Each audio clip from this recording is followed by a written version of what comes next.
우리는 결과를 중요시하는 문화 속에서 살고 있습니다. 특히 결과가 곧 돈으로 이어지는 상황에서는 과정이나 땀을 흘린 것보다 결과가 더 중요하다라고 판단을 합니다. 예컨대 따로 준비하지 않아도 타고난 말 주변과 언어 센스를 가지고서 하는 말과 5분을 위해서 10시간을 준비하고도 버벅이는 말, 여러분은 어느 것을 위해 지갑을 열려고 하시겠습니까? 두말할 필요 없이 말 잘하는 쪽을 선택할 겁니다. 그처럼 우리 보편적인 정서가 결과 쪽으로 많이 치우친다는 겁니다. 물론 결과가 필요한 경우들이 있습니다. 예를 들어 불이 난 집에서 사람을 건져내야 된다.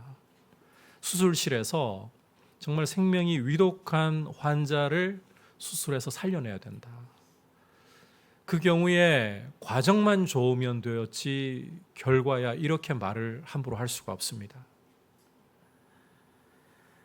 자, 그렇다고 해서 우리가 이 모든 일에서 결과가 좋아야 된다. 이런 것을 우리는 능력주의 내지는 결과주의라고 부를 수가 있는데 여기에는 문제가 있어요. 왜냐하면 자칫 이 결과주의에 빠지게 되면 과정이나 태도와 같은 좋은 것들을 간과하거나 무시해버릴 경우가 종종 발생하기 때문입니다. 오늘 말씀은 눈앞에 보이는 결과물이 너무나도 형편없어서 낙심하고 실의에 빠진 이스라엘 공동체를 하나님이 격려하시기 위해서 주시는 말씀입니다. 앞서 포로에서 돌아온 이스라엘 공동체가 16년 동안 성전 건축을 멈추고 있다가 학계를 통해 주시는 하나님의 말씀을 듣고서 순종해서 일어나는 모습을 우리가 보았습니다.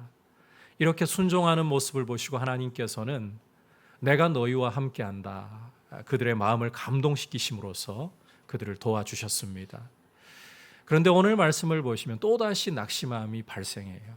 이런 낙심한 공동체를 하나님이 또다시 응원하시고 격려하시는 메시지가 오늘 말씀이라는 겁니다. 이제 함께 내용을 살펴보면서 주시는 메시지를 듣도록 하겠습니다. 자, 먼저 여러분께서 1절을 보시면 일곱째 달 20일이라고 오늘 말씀의 배경을 보여주고 있는데 이것은 이스라엘이 일어나서 성전 건축 공사를 재개한 때로부터 한 달 미처 못 지난 시점이라는 것입니다. 이때 다시 학계에게 여호와의 말씀이 임하고 있어요.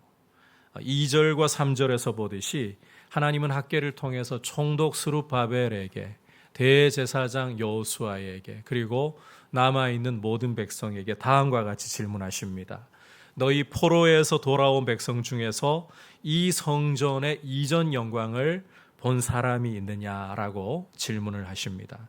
참고로 이 성전의 이전 영광이라는 것은 과거 솔로몬이 건축한 성전의 영광을 가리키고 있습니다. 과거 이 첫 성전을 보았던 이들이라고 한다면 지금 포로에서 돌아온 공동체 가운데서는 최고령의 사람들, 원로에 해당합니다. 그들 눈에 과거에 비쳤던 성전의 영광은, 솔로몬 성전의 영광은 실로 대단했습니다. 물론 대다수 사람들, 지금 성전을 재건하고 있는 대다수 사람들은 성전을 눈으로 보질 못했기 때문에 부모나 조부모를 통해 그저 귀로 들은 게 전부이기 때문에 과거 솔로몬 성전의 영광을 체감하지를 못해요. 따라서 그다지 자신들이 건축하고 있는 성전이 보잘것없다, 크게 와닿거나 그렇게 낙심이 들지는 않습니다. 하지만 과거 성전의 영광을 보았던 원로들은 달랐어요. 비록 하나님의 말씀에 순종해서 일어나서 성전을 건축하고 있지만 3절 후반부에서 보듯이 그들 눈에 비치는 자신들의 손으로 만들고 있는, 건축하고 있는 성전은 너무 초라해 보이는 거예요. 아무리 마음을 다잡으려고 해도 이 결과물이, 그들 손으로 짓고 있는 성전이라는 결과물이 너무 보잘것없어 보이고 낙심이 되기 시작하는 겁니다. 상심이 일어나는 거예요. 힘이 빠지기 시작하는 거예요. 여러분, 용기 내어서 말씀에 순종해서 시작한 선한 일이라 할지라도 위에서부터 힘이 빠져가지고 상심을 해가지고 점점 용기를 잃어가고 있다. 밑에서는 두말할 필요가 없는 거예요. 그래서 하나님께서는 이들이 주저앉지 않도록 성전 재건 공사를 멈추지 않도록 독려하시고 일으키시기 위해서 지금 질문을 던지고 계시는 것입니다. 하나님 말씀에 순종하면 우리는 당연히 어떤 결과물이 제대로 나와주기를 바라는 마음이 있어요. 말씀에 순종했는데 적어도 어떤 결과가 눈에 보이도록 좀 나와야지. 내심 큰 역사가 나타나서 뒤집어지고 삶이 획기적으로 변하는, 부흥이 일어나는 이런 역사가 좀 나타나야지 기대하는 마음이 있습니다.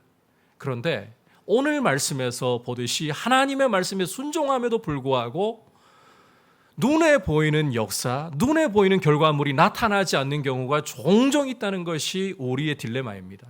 이런 일들이 실제로 벌어져요. 우리 목회자의 예를 한번 좀 들어보자면, 하나님의 부르심을 분명히 확인하고, 그냥이 아닙니다. 그냥 신학교에 한번 가봐야지가 아니라 하나님의 부르심을 분명히 확인을 하고 신학교에 입학을 하고 사역을 나섭니다. 첫 사역지에 전도사로 부임을 합니다. 처음이라서 굉장히 떨리고 두려움도 있지만 내심 어떤 기대가 있느냐. 하나님 말씀을 열심히 준비해가지고 설교를 하면, 사역을 하면 하늘에서 좀 불이 떨어져가지고 회개하는 역사가 일어나고 아멘하는 역사들이 풍성하게 좀 일어났으면 좋겠다. 이런 기대가 있어요. 그런데 사역의 현장은 굉장히 처참하게 다가옵니다. 힘써 말씀을 전해가지고 말씀을 전하는데 멀뚱멀뚱하게 쳐다봐요. 아멘은커녕 멀뚱멀뚱하게 쳐다보고 졸고 있고, 심지어 전도사님은 아직까지 우리처럼 사회생활을 안 해봐가지고 그런 이상적인 말씀이나 전하고 계시는 거예요. 이렇게 찬물을 끼얹어 버리기도 합니다. 여러분, 이런 게 한 번, 두 번이면 그래도 좀 참을만 한데 반복이 된다. 그럴 때에는 아무리 하나님의 부르심을 받은 사역자라도요, 낙심이 와요. 아무리 뜨겁게 타올랐던 심령이라 할지라도 이 상심이 소화기 역할을 하면서 불을 꺼뜨리기 시작한다는 거예요. 여러분들에게 좀 더 보편적으로 한번 이야기를 해볼까요?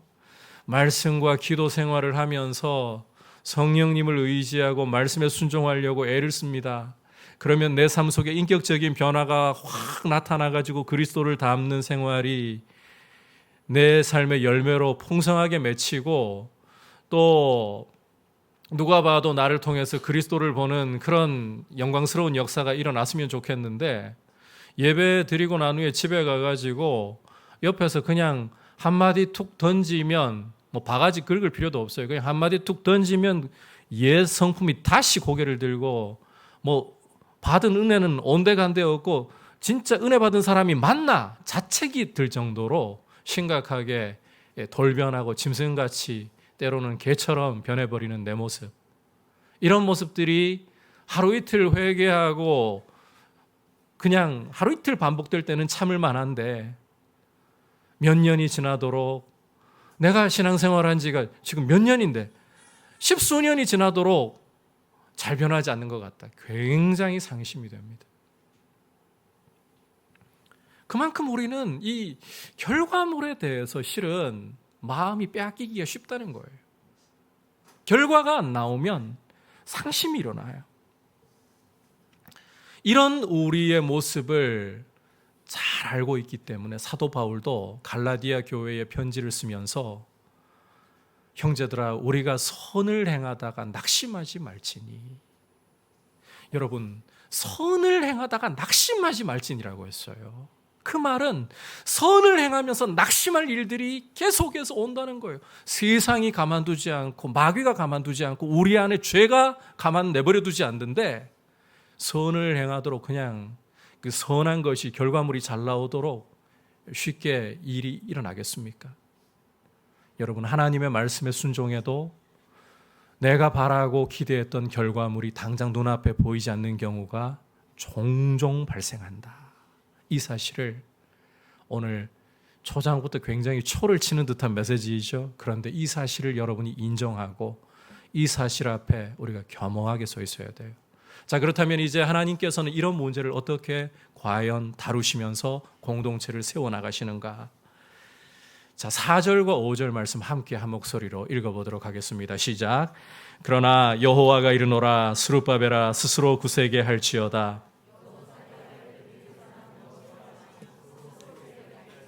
여호와의 말이니라. 이 땅 모든 백성아 스스로 굳세게 하여 일할지어다. 내가 너희와 함께하노라. 만군의 여호와의 말이니라. 너희가 애굽에서 나올 때에 내가 너희와 언약한 말과 나의 영이 계속하여 너희 가운데 머물러 있나니 너희는 두려워하지 말지어다. 자, 함께 읽은 말씀을 여러분께서 4절을 주목해 보시면 두 차례나 3번 반복되는 표현들이 있습니다.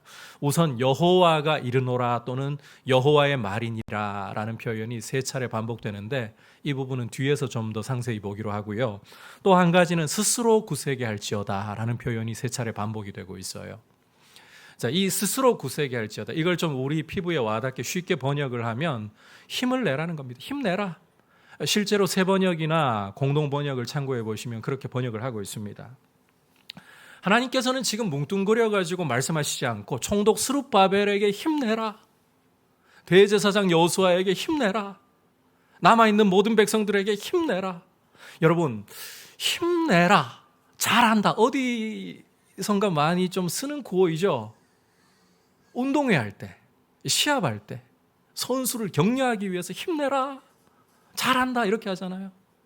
지금 하나님께서 이스라엘 백성을 응원하시는 거예요. 결과물이 보이지 않아서 낙심이 일어나고 있는 이 공동체를 보시면서 응원하고 계시는 거예요. 힘내라 스룹바벨아, 힘내라 대제사장 여호수아야, 힘내라 남은 내 백성아. 결과물이 안 보이는 게 하나님께는 중요한 게 아니라는 겁니다. 결과물이 초라한 것이 하나님 보시기에는 문제가 되는 것이 아니라는 거예요. 오히려 하나님께서는 말씀에 순종해서 일어났고 예배의 중심인 성전을 건축하는 그 순종의 모습, 그 순종의 과정이 중요하다는 거예요. 그래서 낙심한 공동체에게 하나님이 첫 번째로 도우시는 것은 응원이에요. 힘내라. 여러분이 하나님의 말씀을 순종하려고 할 때에 비록 우리 귀에 육성으로 들리지 않아도 하나님이 잘한다 내 아들, 잘한다 내 딸, 힘내라, 이 응원하시는 음성을 들을 수 있기를 축복합니다. 그런데 하나님의 이 응원은 단순히 응원만이 아닙니다. 여기에는 놀라운 지원이 함께합니다. 5절 부분, 4절 끝부분에서 5절 부분까지 여러분께서 다시 보시면 뭐라고 말씀을 하고 계십니까? 내가 너희와 함께 하노라. 너희가 애굽에서 나올 때에 내가 너희와 언약한 말과 나의 영이 계속하여 너희 가운데 있다. 두려워하지 말라. 여러분, 하나님의 지원은 내가 너희와 함께 한다는 것입니다. 좀 더 구체적으로 이야기하면 하나님의 언약의 말씀과 하나님의 영이 함께해 주신다는 거예요. 이 히브리어 같은 경우는 병행법이라고 반복을 잘 쓰거든요. 내가 너희와 함께한다, 이 의미가 하나님의 언약의 말씀과 하나님의 영이 함께한다, 구체적으로 이렇게 설명할 수 있는 거예요. 여러분, 순종해서 하나님 말씀대로 일어난 공동체에게 힘내라고 응원하실 뿐만 아니라 내 언약의 말과 내 영이 너희와 함께하고 있다, 내가 너희를 이렇게 돕고 있다. 여러분, 이 상황이 우리가 크게 피부에 안 와닿을 수도 있을 것 같아요. 그런데 하나님의 이 지원이 어떤 것인지를 조금만 더 성경을 통해서 살펴보면 얼마나 놀라운 지원이고 도움인지 몰라요. 지난 수요 예배 때 예수님이 세례 받으시는 사건에 대해서 말씀을 전했었는데, 자, 예수님이 마태복음 3장을 읽어보시면 세례 받으려고 요단강 속에 들어갔다가 올라오실 때 어떤 일이 일어났다고 기록을 하고 있습니까? 하늘로부터 성령이 비둘기와 같이 예수님의 위에 임했고 또 하늘로부터 음성이 들려오죠. 이는 내 사랑하는 아들이요 내 기뻐하는 자라. 성령의 기름 부음이 임하고 하나님의 말씀이 임한 거예요.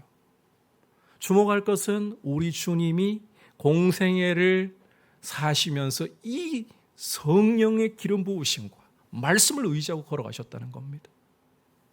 여러분, 공생의 첫 사건이 세례 사건인데 처음부터 우리 주님은 하나님의 아들이시지만 우리와 같은 육신으로 오신 우리 주님은 하나님 아버지께로부터 성령의 기름 부음과 하나님의 말씀을 받아서 그 말씀을 의지하고 성령을 의지하고 공생애를 살아가신 거예요. 그러니까 지금 오늘 이 말씀 속에서 내가 언약한 말이 너희 가운데에, 나의 영이 너희 가운데에 머물러 있다. 이게 어떤 의미입니까? 누구에게 주어진 지원과 동일합니까? 우리 주님에게 주어진 지원과 동일하다는 거예요.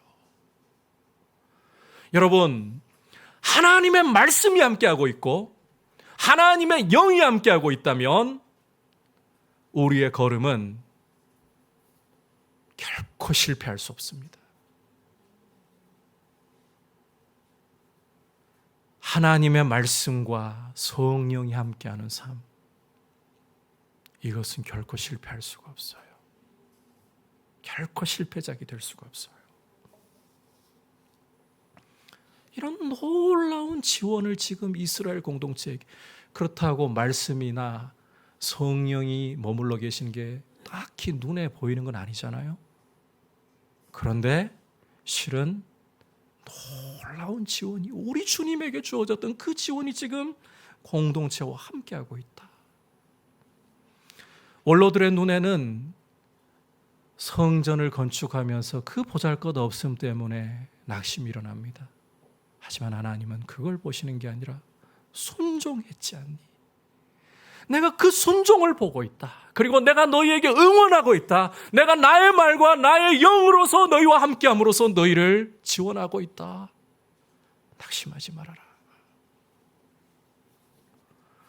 여러분, 우리는 앞서 이야기한 것처럼 결과가 중심이 되는 흐름 속에서 살아가고 있고 결과주의가 많이 판을 치고 있는 그런 상황 속에서 결과물 안 나오면 평가가 참 박하게 되는 경우 많습니다.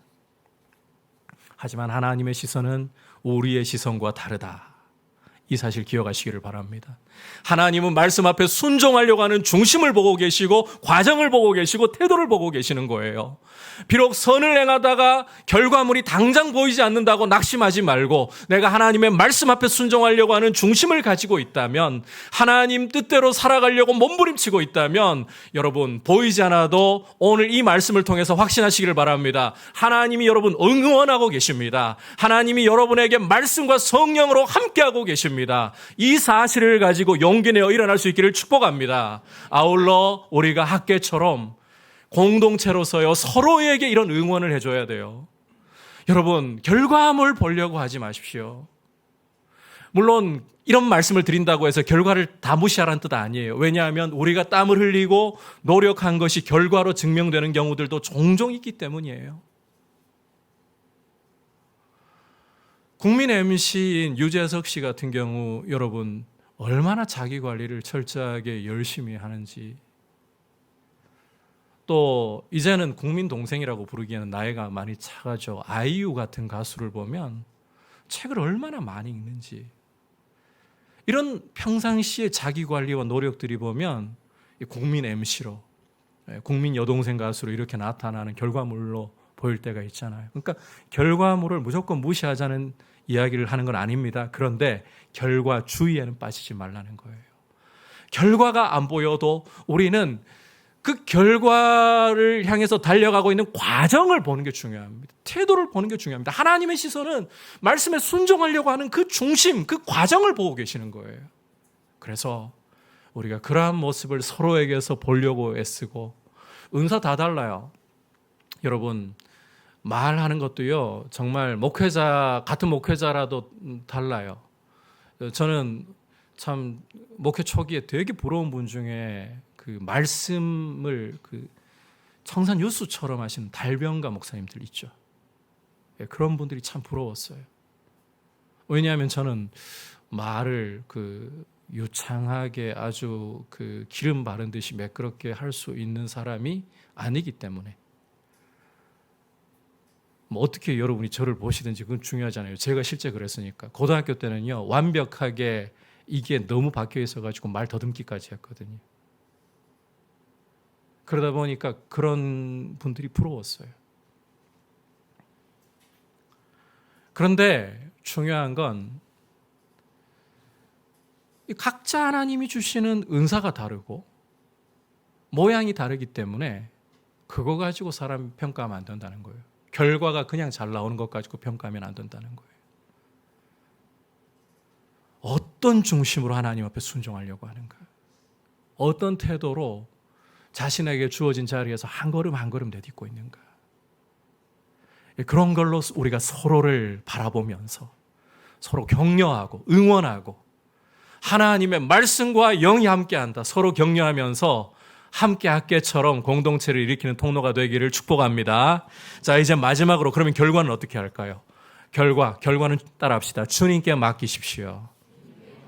결과는 주님께 맡기라는 거예요. 자, 함께 6절부터 9절까지 읽어보겠습니다. 시작. 만군의 여호와가 이같이 말하노라. 조금 있으면 내가 하늘과 땅과 바다와 육지를 진동시킬 것이요 또한 모든 나라를 진동시킬 것이며 모든 나라의 보배가 이르리니 내가 이 성전의 영광이 충만하게 하리라. 만군의 여호와의 말이니라. 은도 내 것이요 금도 내 것이니라. 만군의 여호와의 말이니라. 이 성전의 나중 영광이 이전 영광보다 크리라. 만군의 여호와의 말이니라. 내가 이곳에 평강을 주리라. 만군의 여호와의 말이니라. 자, 함께 읽은 이 4절을 보시면 앞서 4절과 포함해가지고 만군의 여호와의 말이니라는 말이 굉장히 많이 나오고 있죠. 6절부터 9절까지 자그마치 5번이나 반복해서 피곤할 정도로 많이 등장하고 있어요. 그런데 여러분, 성경에서 이렇게 많이 반복한다는 것은 굉장한 강조를 한다는 이야기입니다. 지금 하시는 하나님의 말씀은 확실하고 반드시 이루어질 수밖에 없다. 이걸 강조하기 위한 장치가 만군의 여호와의 말이니라. 이 반복인 거예요. 그냥 내 말이다 뭐 이러시는 게 아니라 내가 하는 말 확실한 거야. 반드시 이루어질 수밖에 없어. 너는 안심하고 믿어도 돼. 이 말씀을 하고 계시는 거예요. 자, 그렇다면 이제 너무나도 확실하고 반드시 이루어질 수밖에 없는 하나님의 말씀, 하나님의 약속이 무엇이냐? 자, 그것은 조금 있으면 하나님이 하늘과 땅과 바다와 육지를 진동시키신다. 모든 나라를 진동시키신다. 이것부터 출발합니다. 자, 이 하늘과 땅과 바다와 육지, 이 털을 흔들어 버리신다. 그리고 또 만국을, 모든 나라를 흔들어 버리신다. 이것은 바꿔 말하면 하나님이 개입하신다. 하나님이 찾아오신다, 이 뜻이에요. 여러분, 시내산에서 이스라엘과 언약 맺으려고 하나님이 하늘로부터 내려오셨을 때 시내산 어떤 반응 보였습니까? 진동을 했었죠. 그 거대한 산이 진동했어요. 하박국의 표현을 빌리자면 여호와께서 이스라엘을 바로의 군대로부터 구원하시려고 구원의 병거를 몰고 달려오시는데 홍해의 물이 소리를 지르면서 손을 번쩍 들었다라고 표현을 하고 있어요. 바꿔 말하면 하나님이 이스라엘 구원하려고 오실 때 홍해가 진동했다는 거예요. 요엘 선지자를 통해서 들어보면 여호와의 날에 하나님이 하늘과 땅을 진동시키신다. 그러니까 이 하나님이 하늘과 땅과 바다와 육지를 모든 나라를 진동시키신다는 말은 여호와의 날이 되어서 여호와께서 찾아오신다는 뜻이에요. 여호와의 날에 여호와께서 찾아오신다.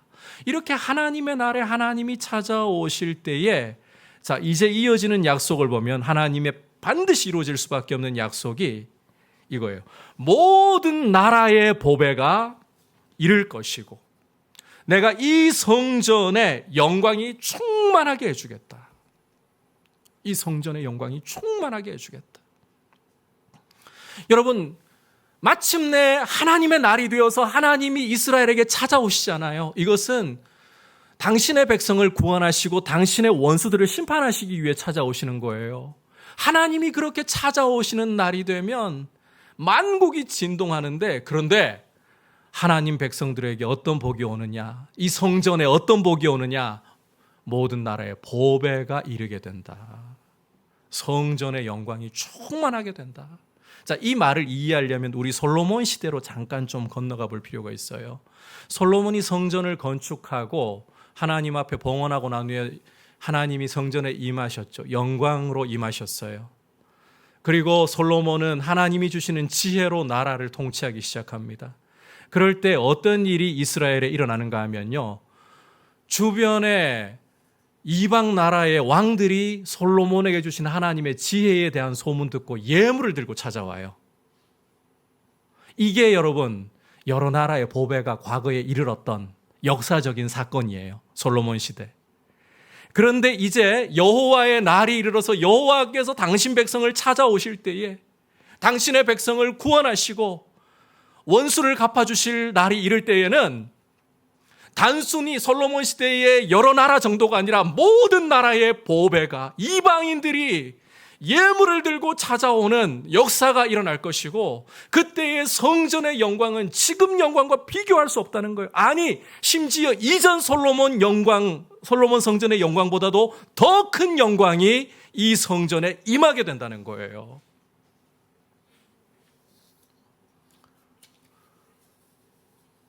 결국 여러분 이것이 보여주는 게 뭔가 하면 성전을 정말 성전되게 하는 것은 화려하고 높은 건물이 아니라는 겁니다. 그 성전에 임하시는 하나님이시라는 거예요. 하나님이야말로 성전을 성전되게 하시고 성전에 영광을 주시는 분이다. 이걸 좀 쉽게 이야기하자면 결과는 하나님께 있다는 것입니다. 여러분, 이제 이 약속은 예수 그리스도 안에서 이루어져 가고 있습니다. 이미 이루어졌고 이루어져 가고 있습니다. 여호와의 날에 여호와께서 찾아오신다. 이것은 우리 주님이 이 땅에 성육신하셔서 우리의 죄를 그 몸으로 짊어지시고 십자가에 달려 죽으시고 부활하심으로써 1차적으로 이루어졌습니다. 여러분, 예수 그리스도의 피는 유대인과 이방인이라는 이 세계를 하나님과 화목시켰어요. 뿐만 아니라 예수 그리스도의 피는 이 유대인과 이방인이라는 하나가 될 수 없는 두 세상을 한 세 사람이 되게 해서 하나님 아버지께 나아가게 했어요. 여러분, 여호와의 날이 이르러 여호와께서 오시면 만국의 보배가 찾아온다 그랬잖아요. 누구를 통해? 이방인들을 통해서. 이방인들이 옴으로써. 여러분, 교회가 바로 이 모습인 거예요. 교회는 유대인뿐만 아니라 이방인이 그리스도의 피로 하나가 되어서 하나님 앞에 한 세 사람으로 나아가는 것이에요. 오늘 이 학계의 말씀은 예수 그리스도 안에서 교회를 통해서 이루어지고 있는 영광인 거예요. 이방인들이 그리스도의 복음을 듣고 유대인뿐만 아니라 이방인들이 하나님의 백성이 됨으로써 이제 만국의 보배가 오기 시작했고, 앞으로도 주님 오실 날까지 계속해서 이방인들이 주님 앞으로 돌아오는 역사를 통해서 오늘 이 말씀은 성취되어 갈 것입니다. 여러분, 영광은 하나님께 있는 것입니다. 결과는 하나님께 있는 거예요.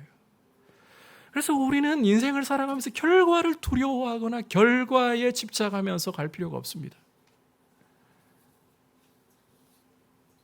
여러분들의 삶 가운데에서 하나님이 여러분에게 주신 자리에서 정말 하나님 말씀대로 순종하려고 애를 쓰고 있고,